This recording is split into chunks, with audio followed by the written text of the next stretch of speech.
Telangana assembly ఆవరణలో chit-chat war నడిచింది. ముఖ్యమంత్రి రేవంత్ రెడ్డిని కేటీఆర్ టార్గెట్ చేస్తే వెంటనే కౌంటర్ అటాక్ ఇచ్చారు సీఎం.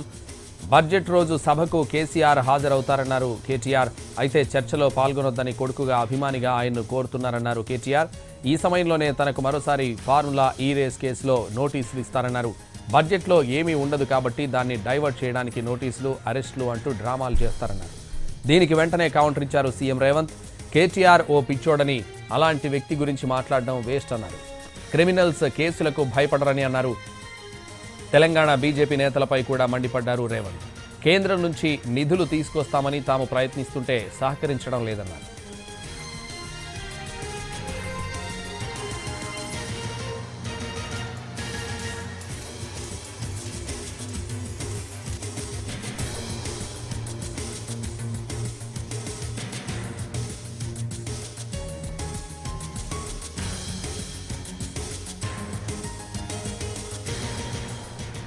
తెలంగాణ అసెంబ్లీ ఆవరణలో చిట్చాట్ వార్ నడిచింది. ముఖ్యమంత్రి రేవంత్ రెడ్డిని కేటీఆర్ టార్గెట్ చేస్తే వెంటనే కౌంటర్ అటాక్ ఇచ్చారు సీఎం. బడ్జెట్ రోజు సభకు కేసీఆర్ హాజరవుతారన్నారు కేటీఆర్. అయితే చర్చలో పాల్గొనొద్దని కొడుకుగా అభిమానిగా ఆయన్ను కోరుతున్నారన్నారు కేటీఆర్. ఈ సమయంలోనే తనకు మరోసారి ఫార్ములా ఈ రేస్ కేసులో నోటీసులు ఇస్తారన్నారు. బడ్జెట్లో ఏమీ ఉండదు కాబట్టి దాన్ని డైవర్ట్ చేయడానికి నోటీసులు, అరెస్టులు అంటూ డ్రామాలు చేస్తారన్నారు. దీనికి వెంటనే కౌంటర్ ఇచ్చారు సీఎం రేవంత్. కేటీఆర్ ఓ పిచ్చోడని, అలాంటి వ్యక్తి గురించి మాట్లాడడం వేస్ట్ అన్నారు. క్రిమినల్స్ కేసులకు భయపడరని అన్నారు. తెలంగాణ బీజేపీ నేతలపై కూడా మండిపడ్డారు రేవంత్. కేంద్రం నుంచి నిధులు తీసుకొస్తామని తాము ప్రయత్నిస్తుంటే సహకరించడం లేదన్నారు. ఇదే విషయానికి సంబంధించి మరింత సమాచారం మా ప్రతినిధి సతీష్ లైవ్లో అందిస్తారు. సతీష్,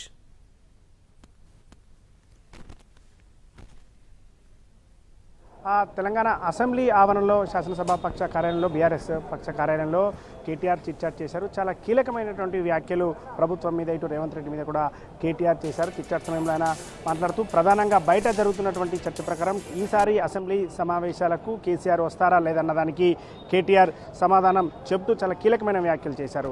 ఎల్లుండి ఏదైతే బడ్జెట్ ప్రసంగం జరిగేటటువంటి రోజు, బడ్జెట్ ప్రవేశపెట్టబోయే రోజు కేసీఆర్ వస్తారని, గతంలో జరిగినటువంటి విధంగానే ఈసారి కూడా బడ్జెట్ ప్రసంగం రోజు కేసీఆర్ వచ్చి హాజరవుతారని చెప్పారు. అయితే చర్చలకు సంబంధించి రావాలా వద్దా అని చెప్పి కేసీఆర్ ఇప్పుడే ఆలోచిస్తున్నారని, చర్చలు ఎలా జరగబోతాయని చెప్పి ఆయన అందరితో మాట్లాడుతున్నారు.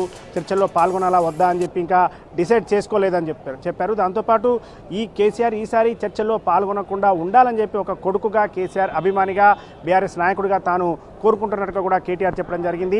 ఈసారి ఎందుకంటే కేసీఆర్ సభకు వచ్చి చర్చలో పాల్గొన్నా సరే కావాలని ప్రభుత్వం గత 10 ఏళ్లకు సంబంధించినటువంటి విషయాలు తీయడం కావచ్చు, కేసీఆర్ని టార్గెట్గా మాట్లాడాలని చెప్పి ముఖ్యమంత్రి చూస్తున్నాడు. ఎప్పటి నుంచో ఆయన కోరుకుంటున్నాడు. ఎదురుగా కేసీఆర్ ఉన్నటువంటి సమయంలో రేవంత్ రెడ్డి మాట్లాడాలి, ఆయనని దూషించాలనే విధంగా కూడా రేవంత్ రెడ్డి కనిపిస్తుంది. అందుకోసమని కేసీఆర్ రావద్దని చెప్పి తాను కోరుకుంటున్నట్టుగా కూడా కేటీఆర్ చెప్పడం జరిగింది.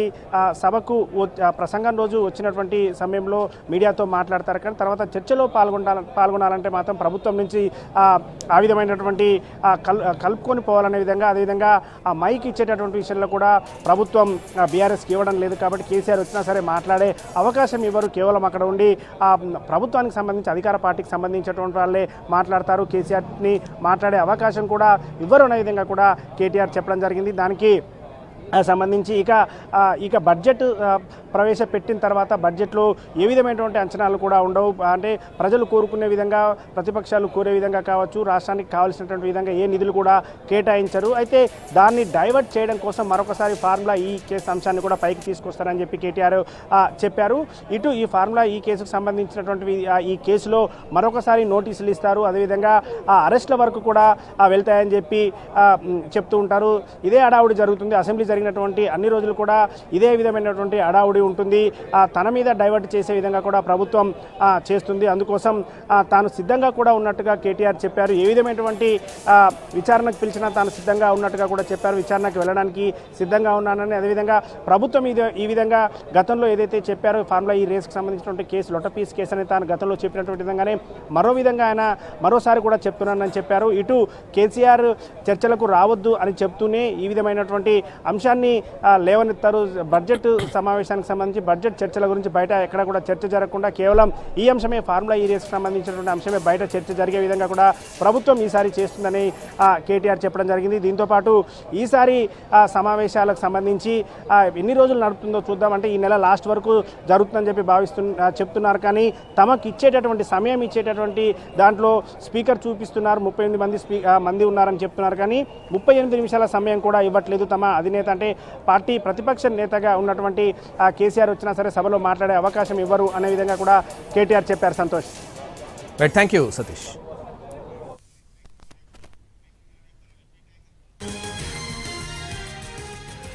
తెలంగాణ అసెంబ్లీ ఆవరణలో చిట్చాట్ వార్ నడిచింది. ముఖ్యమంత్రి రేవంత్ రెడ్డిని కేటీఆర్ టార్గెట్ చేస్తే వెంటనే కౌంటర్ అటాక్ ఇచ్చారు సీఎం. బడ్జెట్ రోజు సభకు కేసీఆర్ హాజరవుతారన్నారు కేటీఆర్. అయితే చర్చలో పాల్గొనొద్దని కొడుకుగా అభిమానిగా ఆయన్ను కోరుతున్నారన్నారు కేటీఆర్. ఈ సమయంలోనే తనకు మరోసారి ఫార్ములా ఈ రేస్ కేసులో నోటీసులు ఇస్తారన్నారు. బడ్జెట్లో ఏమీ ఉండదు కాబట్టి దాన్ని డైవర్ట్ చేయడానికి నోటీసులు, అరెస్టులు అంటూ డ్రామాలు చేస్తారన్నారు. దీనికి వెంటనే కౌంటర్ ఇచ్చారు సీఎం రేవంత్. కేటీఆర్ ఓ పిచ్చోడని, అలాంటి వ్యక్తి గురించి మాట్లాడడం వేస్ట్ అన్నారు. కేటీఆర్కు బలుపు తప్ప ఏముందని ప్రశ్నించారు రేవంత్.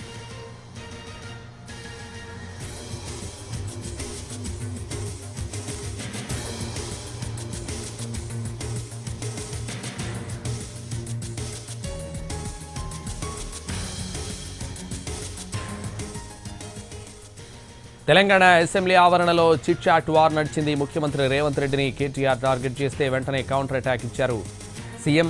బడ్జెట్ రోజు సభకు కేసీఆర్ హాజరవుతారన్నారు కేటీఆర్. అయితే చర్చలో పాల్గొనొద్దని కొడుకుగా అభిమానిగా ఆయన్ను కోరుతున్నారన్నారు కేటీఆర్. ఈ సమయంలోనే తనకు మరోసారి ఫార్ములా ఈ రేస్ కేసులో నోటీసులు ఇస్తారన్నారు. బడ్జెట్లో ఏమీ ఉండదు కాబట్టి దాన్ని డైవర్ట్ చేయడానికి నోటీసులు, అరెస్టులు అంటూ డ్రామాలు చేస్తారన్నారు. దీనికి వెంటనే కౌంటర్ ఇచ్చారు సీఎం రేవంత్. కేటీఆర్ ఓ పిచ్చోడని, అలాంటి వ్యక్తి గురించి మాట్లాడడం వేస్ట్ అన్నారు. కేటీఆర్కు బలుపు తప్ప ఏముందని ప్రశ్నించారు రేవంత్. తండ్రి కొడుకులు 10 ఏళ్లలో అప్పులు తప్పులు తప్ప ఏం చేయలేదన్నారు. అప్పులు ఉన్నాయి కాబట్టే ఉన్నాయని చెప్పామన్నారు. అధికారం పోయిందన్న అక్కసుతో మాట్లాడుతున్నారన్నారు. కేసీఆర్కు అసెంబ్లీకి వచ్చే అర్హత లేదన్నారు రేవంత్. తెలంగాణ బీజేపీ నేతలపై కూడా మండిపడ్డారు.